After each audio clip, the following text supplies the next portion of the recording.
ఉగ్రవాదులు ఇప్పుడు మారణాయుధాలతో మన ముందుకు వస్తలేరు.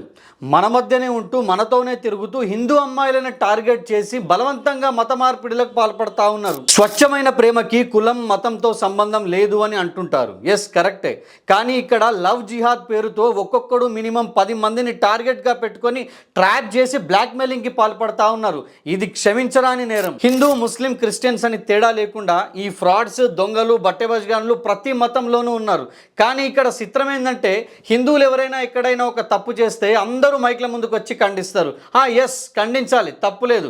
కానీ అట్ ద సేమ్ టైం మిగతా మతస్థులు ఎంతటి నేరం చేసినా, ఘోరం చేసినా మేము నోరు విప్పమంటేనే అది ఇంకా పెద్ద తప్పు. మొన్న మనం చూసినాం, నాసిక్ TCSలో హిందూ మహిళలను టార్గెట్ చేసి లవ్ జిహాద్ నెపంతో ఎంతటి ఘోరాలకు పాల్పడ్డారో.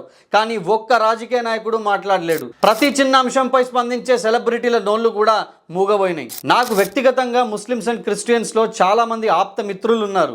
వీరిలో కొంతమంది చేసే సోషల్ యాక్టివిటీస్ని చూసి నేను ఇన్స్పైర్ అవుతుంటాను కూడా.